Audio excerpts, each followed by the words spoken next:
জয়গুরু। আজকে বিশ্বাস নিয়ে আলোচনা। শ্রী ঠাকুর অনুকূলচন্দ্র বিশ্বাসের সংজ্ঞায় এভাবে বলছেন, বিশ্বাস কথাটা এসেছে বিশেষ ভাবে লেগে থাকা থেকে। বি ধাতু অর্থ বহন করা, বি মানে বহন করা, বিশেষ ভাবে, তাহলে শেষ মানে বহনটা যেন শেষ না হয়, বহনের সঙ্গে যুক্ত থাকে। হ্যাঁ, আর লেগে থাকতে হবে নিরন্তর ভাবে, ইহার মধ্য দিয়ে বিশ্বাস স্থাপন হবে। তাহলে কার সঙ্গে? এরকম একজন গুরুর সঙ্গে, আদর্শের সঙ্গে লেগে থাকতে হবে নিরন্তর ভাবে, অন্তর যেন না হয়। এখান থেকে অন্তর মানে কি, বিয়োগ বা বাদ যেন না হওয়া হয়, সবসময় যুক্ত থাকার প্রচেষ্টা যেন হয়।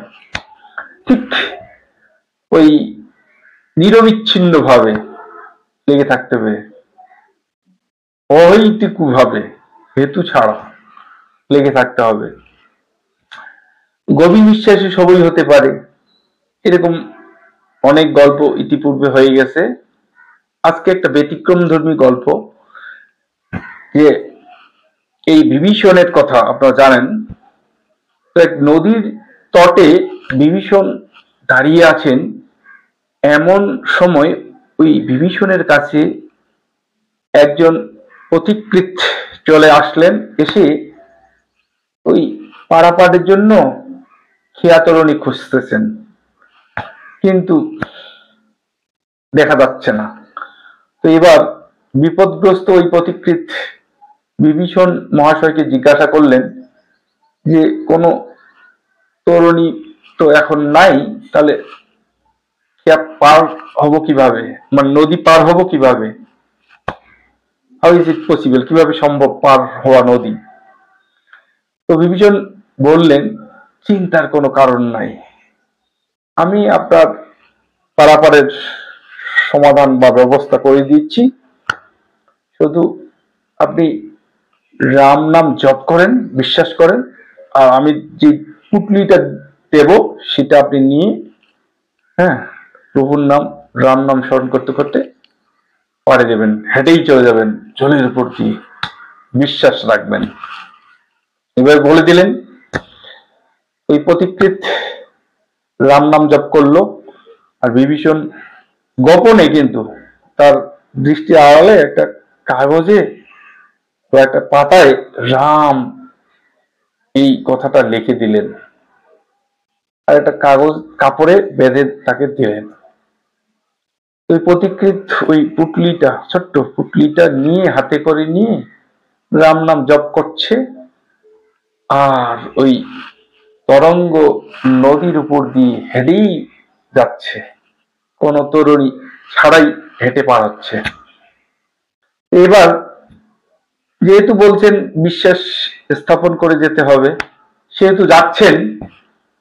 মাঝ নদীতে গিয়ে তার কেমন যেন সংশয়, বা তার মাথায় আসলো যে এই পুটুলিটা কি এমন একটা বিষয় বা বস্তু আছে, যে বিষয়ের জন্য বা যে বস্তুর জন্য আমি এই তরঙ্গ নদীতে, মানে ভরা নদীর উপরে হেঁটে যাচ্ছি, হ্যাঁ, অনায়াসে। এটা কি সহজ কথা? কি এমন একটা বস্তু আছে? হ্যাঁ, আসলে তার কিন্তু দেখার নিষেধ ছিল, তারপরেও সে পুটলিটা খুলে দেখলো, ওই না রাম নাম আছে, রাম লেখা আছে, রাম। সে যখন দেখলো, তখন ভাবলো যে এটা তো আমি জব করতে করতে যাচ্ছি, মানে এটা সিম্পল মনে করলো যে এইটুকু আছে, আর এটাকে আমি যেমনি, তার এরকম একটা বিশ্বাসের একটু খাপ্তি হলো, জলে সে আবাস করে ডুবে পড়ে গেল। তো এই যে বিশ্বাসের যখন ফাটল সৃষ্টি হয়, মানুষের জীবনে, তখনই তার জীবনে দুর্দশা নেমে আসে। সেটা আধ্যাত্মিক ক্ষেত্রেই হোক আর জাগতিক ক্ষেত্রেই হোক। সংশয়ে, বিশ্বাসের উপরে আস্থা কমে গেলেই মানুষের দুর্দশা নেমে আসে। সে কারণেই সর্বাগ্রে গুরুর প্রতি, সদ্গুরুর প্রতি বিশ্বাসটা গাঢ় করতে হবে। শ্রী শ্রী ঠাকুর অনুকূল চন্দ্র তাই তার বাণীতে বললেন, আমি ভগবান দেখেছি বহুবার, ঠিক মায়ের পেট থেকে পড়ে, কিন্তু অটল বিশ্বাসী ভক্ত দেখবার সৌভাগ্য কমই হয়েছে। এমন ভক্ত আমায় হয়ে দেখান তো। আর আমার মন কি চাই জানেন তো? আমি চাই আপনাদের টাকা কড়ি না হোক, আপনারা দুঃখে দন্যে পুড়তে থাকেন, পুড়তে পুড়তে কষ্টে। হ্যাঁ, আপনার একেবারে পুড়তে পুড়তে খাঁটি সোনার মতো জল জলে হয়ে উঠেন।